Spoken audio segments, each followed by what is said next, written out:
जो इंतखाबी अमल जिसको कि बहुत पहले ख़त्म हो जाना चाहिए था, वो इंतखाबी अमल जिसमें कि ख़वातीन की रिज़र्व सीट्स और माइनॉरिटी की रिज़र्व सीट्स, वो जो मसला खड़ा किया था इलेक्शन कमीशन ऑफ पाकिस्तान ने, उन्होंने बकौल कोर्ट जस्टिस अतहर मिनुल्लाह उन्होंने गलत इंटरप्रिटेशन की सुप्रीम कोर्ट के फ़ैसले की और जिसकी सज़ा पूरी कौम भुगत रही है।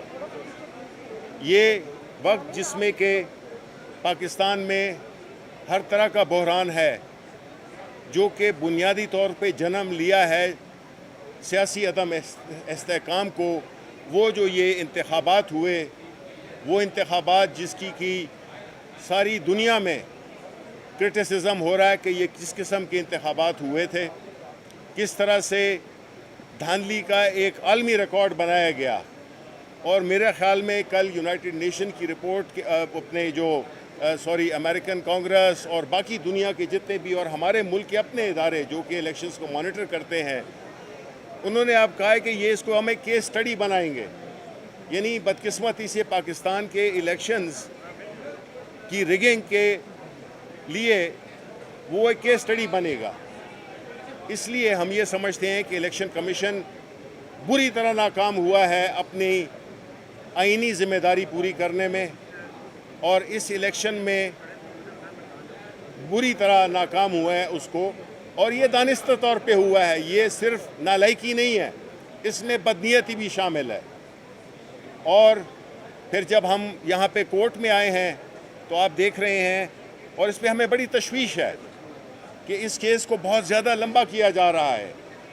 इसको लंबा करने से जो अदम इस्तेहकाम है वो मज़ीद बढ़ेगा, वो मज़ीद गहरा होगा।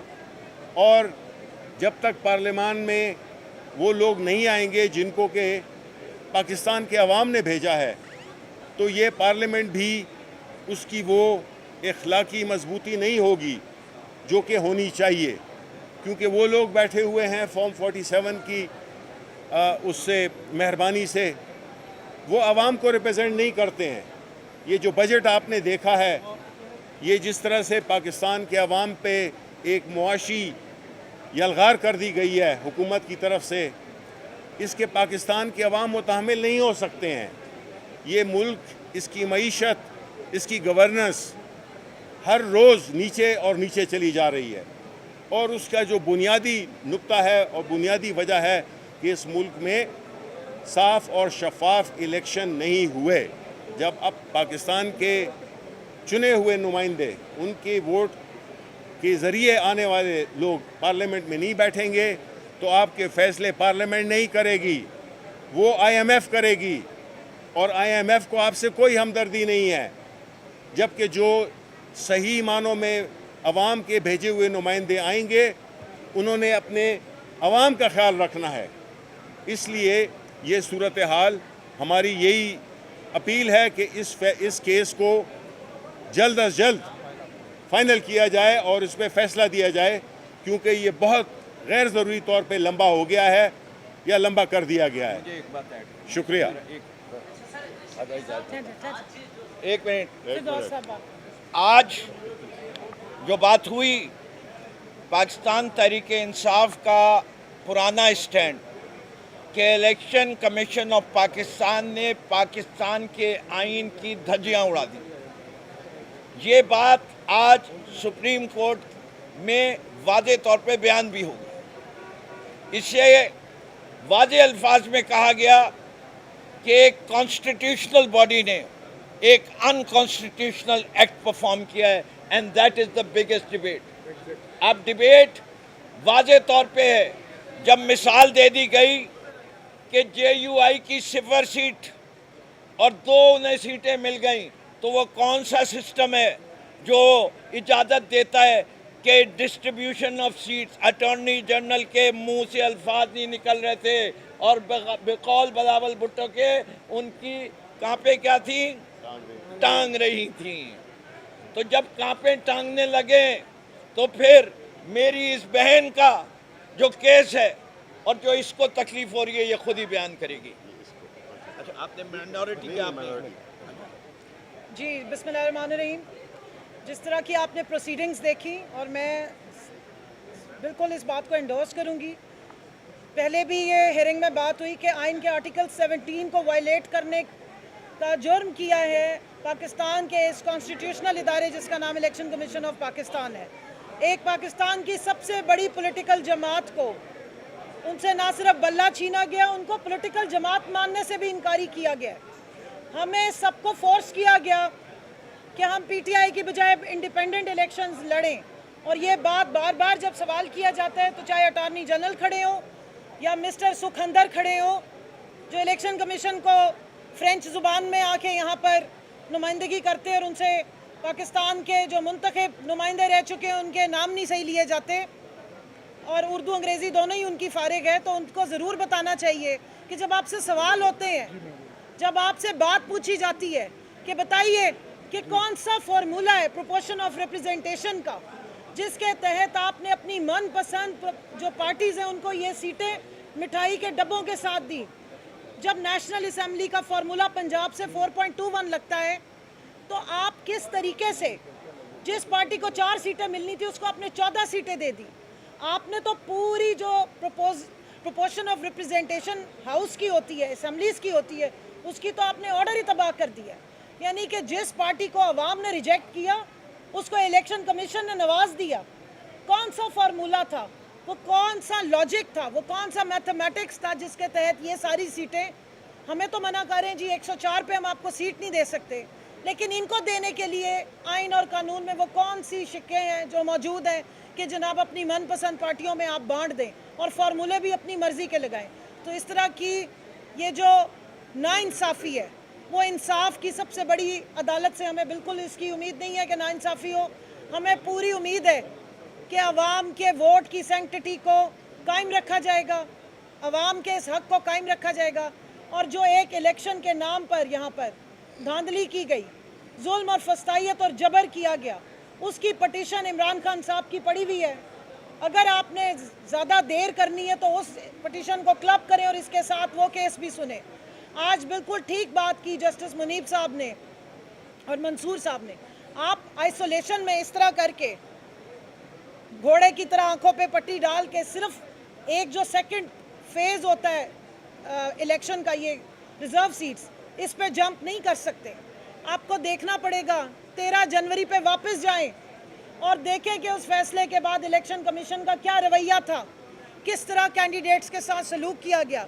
हमारे जो पेपर्स हमने जमा कराए थे, मेरे साथ आमिर डोगर साहब खड़े हैं, माशाल्लाह चीफ विप हैं और इनका तजर्बा है बेतहाशा। सब ने 4-4, 3-3 फॉर्म्स जमा कराए थे। जिन्होंने पीटीआई के फॉर्म जमा कराए अपने वो फॉर्म रिजेक्ट कर दिए और अब आप यहाँ एक फॉर्म इंडिपेंडेंट का उठा के ले आए हैं।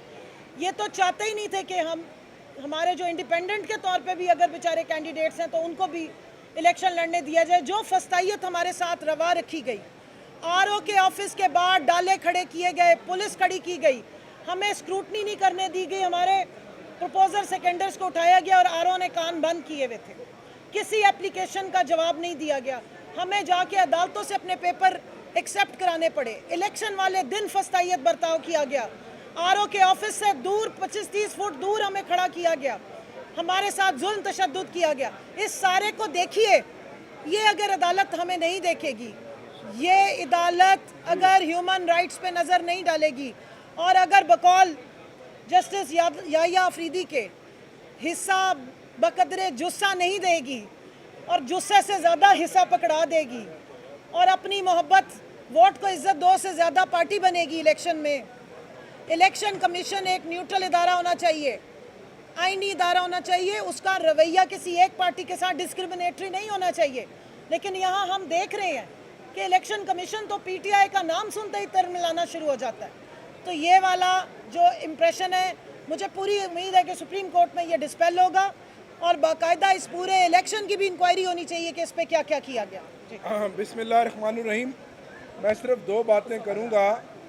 आज जो इस मुल्क में सियासी बहरान है, जो आइनी बहरान है, जो मुआशी बहरान है, उसकी ज़िम्मेदार ये बिल्डिंग है और इसमें बैठे हुए ये अफराद हैं जिस बिल्डिंग के बाहर खड़े होकर हम आज बात कर रहे हैं। अगर तासुब पर मबनी ये फैसला ना किया जाता, कि हमसे बल्ला ना छीना जाता और फिर इलेक्शन कमीशन उसके गलत इंटरप्रिटेशन ना करता, तो आज 24 करोड़ अवाम और आज इस मुल्क के आइन और कानून के साथ जो खिलवाड़ा हो रहा है ये ना होता। मुझे उम्मीद है कि यही ऑनरेबल सुप्रीम कोर्ट, और हम बचपन से सुनते थे कि कानून अंधा होता है, और हम सब देख रहे हैं कि कानून अंधा है। ये केस जो डिले किया जा रहा है गैर ज़रूरी तौर पे, ये एक दिन का मुकदमा नहीं है। मैं खुद भी वकील हूँ, लेकिन आप देख रहे हैं कौम का वक्त ज़ाया किया जा रहा है, अवाम का वक्त ज़ाया किया जा रहा है, पैसा ज़ाया किया जा रहा है, आइन और कानून की धज्जियाँ उखेड़ी जा रही हैं। इसी नामुकम्मल पार्लियामेंट ने गुज़श्ता दिनों पाकिस्तान की तारीख का सबसे बड़ा जालिमाना अवाम दुश्मन बजट पेश किया। ये पार्लियामेंट नामुकम्मल, उससे पहले वो पार्टियां जिनकी तादाद भी मतलूबा उतनी नहीं थी, उनको हमारी सीटें देकर पार्लियामेंट को में जो प्रोसेस है वज़ीर आज़म के इलेक्शन का, बाकी इलेक्शनों का मुकम्मल किया गया, और आज दिन तक इंतखाबी अमल मुकम्मल नहीं किया गया। आप जो भी कर लें, आज इमरान खान एक तहरीक और नज़रिए का नाम बन चुका है। ना सिर्फ खैबर से कराची तक 8 फरवरी को जिस तरह कौम ने खामोश इनकलाब के ज़रिए, अवाम ने, पाकिस्तान ने इमरान खान को वोट दिए, आज इमरान खान पूरी दुनिया का अजीम पॉपुलर लीडर बन चुका है। अक़वाम मुत्तहिदा की वर्किंग ग्रुप ने जो कल फैसला किया है, वो इनके मुंह पर तमाचा है कि इमरान खान की गिरफ्तारी भी गैर कानूनी है और ये इलेक्शन भी जो है रिग्ड इलेक्शन है। और कितनी शर्म की बात है कि इस इलेक्शन को एक टेस्ट केस बना के पूरी दुनिया को दिखाया जाएगा, जिससे ना सिर्फ पाकिस्तान की साख जो है वो मुतासर होगी, बल्कि ये इलेक्शन कमीशन ऑफ पाकिस्तान जिसने अपना वक़ार भी खो दिया, अपनी साख भी खो दी, आइन और कानून की धज्जियाँ उड़ा दी। और आप जानते हैं कि जो फैसला लिखा लिखाया आता था वही इलेक्शन कमीशन आगे अनाउंस कर देता था। हम कहाँ जाएं, हम किसके आगे रोएं? हमें फिर भी उम्मीद है कि यही अदालत, यही जजेस, जहाँ से काम ख़राब हुआ था यहीं से काम ठीक होगा। और हमें पूरी उम्मीद है कि ये आला अदलिया के जजेस इंसाफ पर मबनी फ़ैसला करेंगे और हमारी सीटें हमारे मैंडेट के मुताबिक हमें मिलेंगी। और इसी तरह आपने देखा जो कांग्रेस ने रेजोल्यूशन पास किया, ये दुनिया की तारीख में यूएस कांग्रेस ने पास किया, ये अनप्रेसिडेंट है। इससे बढ़कर इमरान खान की और क्या मकबूलियत होगी? आप कुछ भी कर लें, इमरान खान तो आज इस कौम का मजबूत, ताकतवर और अवाम का पॉपुलर लीडर है, और वो तो इंशाल्लाह जेल से रिहा होगा और इस मुल्क का वज़ीर आज़म बनेगा इंशाल्लाह। देखिए, कल जो ह्यूमन राइट्स अक़वाम मुत्तहिदा के ह्यूमन राइट्स काउंसिल के वर्किंग ग्रुप का जो कल नोट आया है, उससे जाहिर हो गया है कि इमरान खान पे केसेस झूठे थे, और ये केसेस इसलिए बनाए गए कि पाकिस्तान तहरीक इंसाफ को इंतखाबी अमल से बाहर रखा जाए। अब पूरी दुनिया, पाकिस्तान की पूरी कौम सब कह रहे हैं कि ये इलेक्शन कमीशन ने सबसे बड़ा फ्रॉड किया है, ये पाकिस्तान की तारीख से सबसे बड़े रिग्ड इलेक्शन थे। आपने देखा इलेक्शन कमीशन मान चुका है, पूरी दुनिया मान चुकी है कि भाई पाकिस्तान तहरीक इंसाफ से बल्ला का निशान छीना गया, और इलेक्शन कमीशन ने पीटीआई के कैंडिडेट्स को इंडिपेंडेंट डिक्लेयर करके आइन की खिलाफ वर्जी की। अब जो इलेक्शन कमीशन ने पाकिस्तान के आइन की खिलाफ वर्जी की है, उसको प्रोटेक्ट करने की इसी बिल्डिंग में कोशिश की जा रही है। पहले भी सारे यही काम उनके प्रोटेक्ट किए गए हैं। कल हमें बड़ा लेक्चर दिया गया कि इलेक्शन कमीशन एक आईनी इदारा है, उसका एहतराम करें। आज कहा गया कि ये इलेक्शन कमीशन के अफसरान ने 2 लेटर लिख लिए, उसकी क्या अहमियत है? और भाई आप कभी कहते हैं कि आईनी इदारा है और कभी कहते हैं कि उसकी क्या अहमियत है। एक माइनॉरिटी गवर्नमेंट फॉर्म 47 के तहत इस मुल्क में बनी हुई है, नवाज लीग की गवर्नमेंट। अब एक माइनॉरिटी गवर्नमेंट को अगर 2/3 मेजॉरिटी देकर उसको आइन, पाकिस्तान का आइन तब्दील करने का इख्तियार करने की कोशिश की गई, तो ये पाकिस्तान के लिए बहुत ज़्यादती होगी। देखिए, आज जो सबसे अहम मामला है वो आपको पता है, पैमरा की तरफ से जो पाबंदियां लगाई गई हैं वो इस्लामाबाद हाई कोर्ट के अंदर हेयरिंग हुई है और पैमरा के वकील अदालत को सेटिस्फाई नहीं कर सके कि क्या बुनियाद है। अदालत ने कहा कि इंफॉर्मेशन का ये दौर है और आप जो कोर्ट रिपोर्टिंग आप इसको कैसे रोक सकते हैं। ये चीफ जस्टिस आमिर फारूक साहब के सामने आज समाअत हुई है और जो डायरेक्टिव जारी किया है उसकी कोई आइनी और कानूनी हैसियत नहीं है। आइन के आर्टिकल 19 और 19A के तहत आपको बताना है। फिर अरशद शरीफ वाली जजमेंट में कहा है कि कोर्ट रिपोर्टिंग आप कर सकते हैं, आप रोक नहीं सकते, आप रोक नहीं सकते हैं। उन्होंने कहा चैनल नहीं आए, बताया कि आवाम देखना चाहती है, सहाफ़ी देखना चाहते हैं, लेकिन ये पैमरा कौन होता है रोक सकती है। पैमरा ने कोशिश बड़ी की आज कि किसी ना किसी तरह से इस बात को वो सामने ला सके, लेकिन they had failed to satisfy the court. अभी राइट नाउ कल का उन्होंने टाइम लिया है, इंशाल्लाह उम्मीद है। और ये भी कहा है कि डिसइंफॉर्मेशन की हद तक हमने कहा कोई गलत इन्फॉर्मेशन देता है तो आप रोक दें, मगर ये नहीं हो सकता। दूसरा जो अहम इशू है आपका इलेक्शन सिंबल लेने का, इस्लामाबाद हाई कोर्ट के अंदर आज इलेक्शन कमीशन पैंतरे बदलता रहा है। वो कहता रहा है कि सुप्रीम कोर्ट पहले फैसला करे। वहाँ जो सवाल है कि सेक्शन 215 जो है, जो सिंबल लेने का इख्तियार देता है, वो आइन के आर्टिकल 17 से मुतसादिम है। और जो यहाँ कहा जा रहा है कि पाकिस्तान तहरीक इंसाफ को इलेक्शन लड़ने की इजाज़त दी, वो रिकॉर्ड पे रखा है। सलमान अकरम राजा ने लाहौर हाई कोर्ट में एक आइनी दरख्वास्त दायर की कि उनको फॉर्म 33 में PTI का कैंडिडेट दे दें, और मैंने वो आर्डर 2 फरवरी का पढ़ के बताया है इस्लामाबाद हाई कोर्ट के चीफ जस्टिस को, कि जिसमें कहा गया, जिसमें बड़ी वजाहत में कहा गया कि जनाब इलेक्शन कमीशन ने ऑर्डर पास किया 5 मेंबर ने कि PTI का नाम भी नहीं लिखा जा सकता फॉर्म 33 में, तो इस तरह बैन कर दिया गया इलेक्शन लड़ने से। चीफ जस्टिस साहब का यही रिमार्क्स थे कि अदालत को आप सेटिस्फाई करें, क्या सिंबल लेने से पार्टी बैन की जा सकती है। फिर रूल 94 का बताया गया कि मखसूस नशिस्तों के हवाले से लिखा हुआ है कि मखसूस नशिस्तें उसको मिलनी है कि जिसके पास ये इंतखाबी निशान हो। अदालत ने इस पर इलेक्शन कमीशन से पूछा कि वो अपना स्टांस बताए कि वो क्या कहती है, क्या सिंबल लेने से पार्टी बैन हो सकती है। वहाँ पर इन्होंने एक एतराज़ उठाया कि सुप्रीम कोर्ट देख रही है इस मामले को, अभी इल्तवा कर दिया है। मैंने कहा जी मेरा केस है, ये नहीं है। सुप्रीम कोर्ट के अंदर मखसूस नशिस्तें हैं, मेरा केस बड़ा वाज़ेह है कि सेक्शन 215 जो है, 215 वो आइन से मुतसादम है, जो सिंबल लेने का इख्तियार देता है, और इस तरह रूल 94 भी।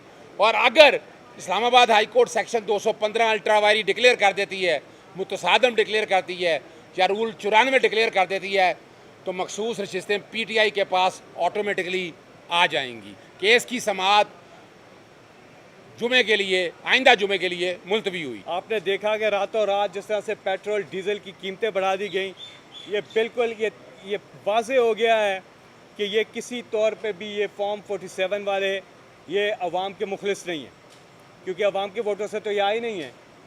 तो ये जो बजट इन्होंने बनाया है, टैक्सेस की जो भरमार की है, जो तनख्वाहदार तबका है उस पर जो टैक्स इन्होंने लगाए हैं, वो इस तरह के चीज़ें अब दस्तरस से बाहर हो गई हैं। एक फार्मूला है कि आप टैक्स नेट बढ़ाएं, ये नहीं जो पहले से टैक्स दे रहे हैं उस पर और टैक्स डाल दें। उस बेचारे का तो आप अप्रिशिएट करें, उसको रिवॉर्ड्स दें कि वो टैक्स देता जा रहा है, उसको बजाय इसके के रिवॉर्ड देने के उस पर और टैक्स डाल देते हैं। टैक्स नेट नहीं बढ़ाते, टैक्स नेट को एक्सपेंड करना चाहिए। जो इतने बड़े बड़े सरमायादार हैं, जागीरदार हैं, इतने बड़े बड़े एक जो पूरा एक अशराफिया है, वो तो टैक्स देता नहीं है, वो तो टैक्स चोरी करता है। लेकिन जो आम आदमी है, जो पिसा हुआ तबका है, उसको मज़ीद पिसा जा रहा है। तो ये इस पे आवाज़ उठानी चाहिए।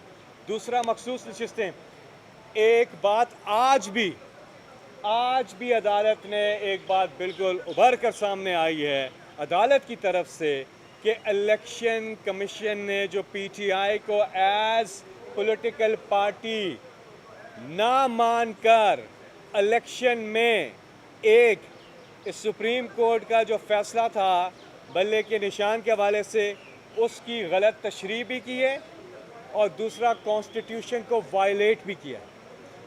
ये बात सामने आई है। इसके बाद अगर वो वायलेशन थी कॉन्स्टिट्यूशन की, तो इसका मतलब कि PTI के जो उम्मीदवार थे उन्हें PTI के उम्मीदवार ना रखकर, ना मानकर आपने उनको आज़ाद होने पर मजबूर किया और वो आज़ाद इलेक्शन लड़े। फिर उन्होंने जब वो पीटीआई ज्वाइन भी करना चाहते थे, पीटीआई तो सामने थी नहीं, इलेक्शन कमीशन ने नहीं रखी, उन्होंने कहा आप नहीं कर सकते, तो उन्होंने सुन्नी इत्तेहाद कौंसिल किया। अब इससे होगा क्या? नंबर 1 पीटीआई रिस्टोर होती है, ये जो बात हुई है। दूसरी चीज़, पीटीआई के सारे जो हैं उनको मखसूस नशस्तें उनको मिलती हैं। अगर दूसरी चीज़ पे चले जाएं तो वो भी मान लिया और वो नोटिफिकेशंस भी सामने आ गए अदालत के कि सुन्नी इत्तेहाद कौंसिल एक पार्लिमानी पार्टी भी है, उस बेसिस पे भी सुन्नी इत्तेहाद कौंसिल को तो या नशस्तें पीटीआई को मिलती हैं या सुन्नी इत्तेहाद को मिलती हैं, तीसरी कोई चीज़ इसमें नज़र नहीं आती है। आज जो है फ़ैसला आना था, आज ये कहा गया था कि 1:30 बजे तक जो है फ़ैसला ना भी आता, आज कंक्लूड करना था इस पूरी हेयरिंग को और फिर फ़ैसला रिजर्व करना था या जो भी, लेकिन आज कंक्लूड होना। लेकिन इससे पहले कहा गया था कि 24 और 25 तारीख को कंक्लूड होगा जून की। आज हम जुलाई में हैं, आज 2 जुलाई है और अब 9 जुलाई को लास्ट हेयरिंग होगी, फिर 25 मिनट का काम रह गया है। सलमान अकरम राजा और फैसल सिद्दीकी का रिबटल रह गया है, तो दोनों ने बताया कि मिल के वो 25 से 30 मिनट लेंगे। तो अब वो होगा, चलो सब्र करते हैं, सब्र का फल अल्लाह करे कि मीठा हो और इंशाअल्लाह ये जो सीटें हैं मखसूस नशस्तें, अवाम का हक है ना, जिधर उन्होंने वोट दिया है वो उधर ही मिलनी चाहिए। सीधी बात है इसमें कि जिधर वोट उसकी नशस्तें हैं। हम उम्मीद करते हैं कि ये नशस्तें पीटीआई की हैं, इमरान खान के कैंडिडेट्स की हैं, अक़लियतों की भी और हमारी ख़वातीन की भी, ये इंशाअल्लाह उनका हक है, उनको मिलेगा।